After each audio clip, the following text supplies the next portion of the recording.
I tried to edit the video, tried to upload it, then I deleted the footage. I thought it will upload, but it did not, and now I lost the video. It was 40 minutes of the video. So you know what we're gonna do? We're gonna share a breakup story instead. Also, I realized that I don't want to be greedy, and with you said in 2023 we started a high, major low, year, months of confusion and stuckness, and then we've reached back to neutral point now because of Spotify. She was my second listened artist of the year, and now I don't even listen to her music. I don't listen to the EP very rarely. So, and she said also this thing that her concert now, this would be the most important concert for her. But that's the thing, I realized that the next concert will be, then that will be the most important, and the other one will be, then that will be the most important. So at the now, yes, it's most important, but later there will be more important. Granted, that concert like back in 2018, 2640 tour, that was the most important. Then the other tour, then that was the most important, and stuff like that.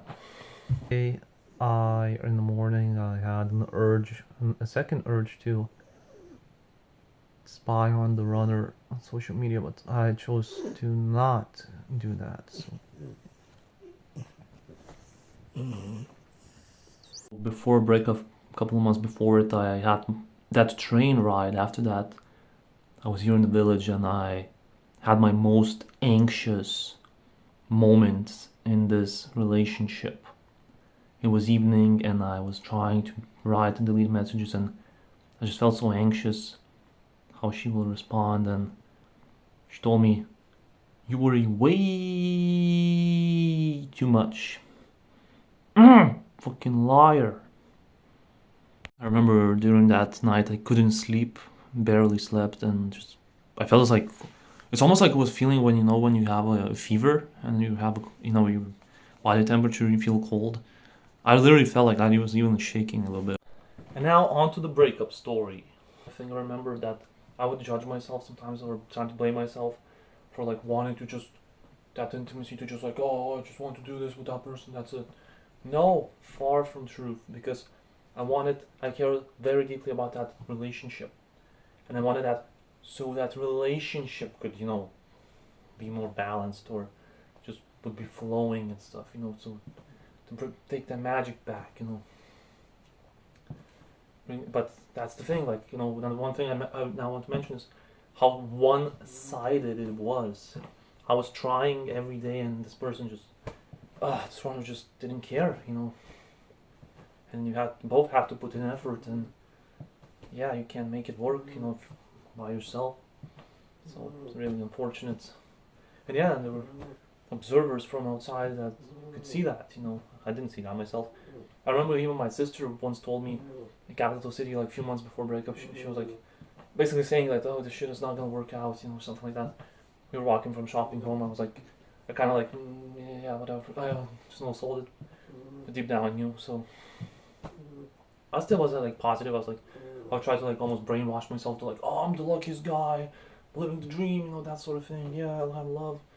Well, but unfortunately it was like, slowly but surely it was a descent to anxiety, and yeah. Yeah, so you're really sad, really sad. Yes. How the breakup happened, I remember, okay, so let's tell that story. So, that morning, because it would be morning for me, and because the time zones will be evening for her. Very similar to me and VKC, but like, kind of that evening would be like, or night would come earlier for that person, so I guess we didn't have that much time, so by the time that person usually would be there, for me it would be like about 3 p.m. until maybe like evening when I go to sleep. I'll go talk to this person, so because one of us will be asleep, so we had these like hours, I guess, so. But yeah, I mean, and towards the end it was just like Snapchats and stuff like that, just very, very light, very just, but not like in a fun way light, but like almost like some breadcrumbs, just yeah, let's do this picture, whatever, And I was just overthinking, like, what do I send, what do you do, Yeah, I feel for you, man, I feel for myself, for that version of me. Sending love, you did your best, everything's okay. Yeah, I mean, so the last day of that relationship, I woke up earlier, and And what happened was and this person still happened to be awake. It was like maybe 6 a.m. for me or something like that, maybe earlier. So pretty rare for me at the time. It was like that. So to get up early, I would get up later. So and this person would be asleep. So I remember there was Snapchat and Instagram, two ways to communicate. So on Snapchat, she kind of posted this like picture and they're like this word, you know, kind of like a pun or whatever. And at the time, I didn't really like this word. It would like irritate me that she would use like, and on social media. And now I don't care. So that's also a sign of healing. She did that, and like, and back in like an earlier relationship, she would call me dork, you know, because and maybe you remember I talked about it. It was fun. Of course, I wouldn't take like any offense to that. Of course not. It was like fun, silly, you know. And then, and what happened was, in that moment, I just sent her a message. I was like, dork. So I kind of call her dork, I guess. Just, no, of course, like in a lighthearted way. Of course, nothing insulting. I mean, of course not. But at the time, I guess I tried to be like more like playful in a way, because I would like, I took like a little, I know, let's try something different, you know, because nothing was working. And then later, another thing that happened was, so she posted on Instagram story. No, wait. Actually, I sent her a message, and for the whatever time again, she saw it and didn't reply, ignored me. So, okay, I was like, okay, sure. Maybe she's going to sleep, and maybe tomorrow she'll reply. Understandable, I guess. I would always make excuses for her, always. That's the one thing I used to do. I completely forgot about that now, but now we know. I would do that so much, and then what happened was, so she ignores me, sees my message, leaves me hanging. Okay, understandable. Maybe you're going to sleep. And then she posts an Instagram story and then goes to sleep. So it's like, so you can post an Instagram story, but you can't reply to your boyfriend? Like, before you go to sleep? Like, come on. So I got pissed off. Finally, I snapped from all this people pleasing and whatever, fears, anxieties. I was like, and I didn't even say anything about it. I just said something like, it's not right, you know, stuff like that. You know, we have to communicate. You know, or like enough excuses, that sort of thing. Even though I was actually the one, I meant that I was actually the one making excuses for her, which was on me. But it's good to realize that, liberate yourself from that. So, and then next day, you know, she was sleeping, and you know what else I realized while she was sleeping? I realized that maybe she's not this like perfect girl that I imagined, and I felt this like in my chest, this like crack, like an ice crack kind of thing. It's like something just broke. It's like, ah. And yeah, that was the beginning of the end for sure. And then I went to go shopping, get something for my sister. There was a shop nearby at the time where I lived. And then I came back and I checked my phone and I see 3 messages from this person, which was at the time really rare, you know, because she wouldn't reply for literally 3 weeks at a time. And then I kind of knew, before even opening, I opened it, there's like these long messages and all the blame shifting, all the negativity from like months and months and months. And she like, oh, I don't appreciate that you call me a dork and that sort of thing. Like, come on, like really, like that used to be a thing, you know, a fun thing. She used to call me that. I was just playing, you know. It's like, really. And then it's like, I guess she just really, you could just tell like she wanted to break up for a while, and all this blame shifting, all this, oh, you're just this and that, you know. You didn't do this, you didn't do that, you did it wrong. So, yeah. Yeah, and at first I didn't know what to feel. I was like, I was in disbelief, and but at the same time, I guess I tried to just be like, I know, it's really, finally all this shit is over, all these worries, you know. I mean, of course I was devastated. I didn't sleep all night. After that, first person I called my mom, and then I probably told Vicky and my sister. Yeah, I remember that. Yeah, that was a tough night. I didn't sleep at all. Not 1 minute. I just, I care so much for this person. Damn it. Damn it.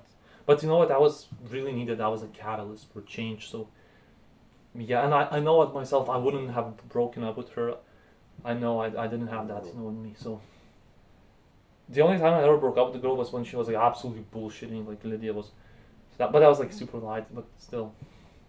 So yeah, I was the kind of person that, oh, I can't break someone's heart, you know. And even right now, I would be like that, but you have to learn, boundaries and see the red flags and kind of stand up for yourself. So that sort of thing, and end it, because it will get toxic otherwise in that kind of situation. There was something else I forgot. Yeah. Oh, and she said after breakup, pretty soon, I saw there was like an exchange she was with her friend or whatever on social media when I was spying, and she said that, oh, my ex, me, oh, I felt my conscience told me or whatever. Really? So now your conscience is not telling, your conscience has been telling you for years now to reach out. Where's your conscience now? Why are you not listening to it now, you fucking... Yeah, conscience my ass. Damn it. That's kind of fun to remember. Of course it hurts, but I mean, I guess if I talked about this earlier it would hurt even more, and now it hurts less, but still kind of sucks. Yeah, maybe I'll try to remember everything that she said. Well, we mentioned the whole blame shift thing, Yeah. At the end she said that, oh, maybe you gotta meet someone more suitable. Yeah, okay, great. Yeah. It's like, so on the surface it looks like everything's just like so over, yeah. There's so much more than that. There's all this intuition, all this pain from both sides. Like it's always this thing where it's like on surface something looks like this, but there's so much more to that. It's like, fuck. Oh man. Well, I'm so glad that there's these people who also go through the connection, so they understand this shit. Also, this happened after breakup much later. So the runner shared on social media like a short story how her new boyfriend or whatever broke up with her, and he said that because he was the only one putting in the work. Yeah, man, I've been through that with this person. Like, I can dig that. That's exactly how it is. Then she's like, oh, yeah, I mean, yeah. And then after that, she also wrote, oh, funny how world works, because she got a new boyfriend instantly after that other new one. So it's like a rebound. Come on. I also quickly realized that I was the rose-colored boy, because I didn't see the person in a relationship how it actually was. I saw it how I wanted to see it, through rose-colored glasses. The relationship itself was for most part, it was really kind of uneventful, very plain, I guess. But I guess my anxiety made it seem like, oh my god, it's like the best thing ever. Here's my perspective. Kafune.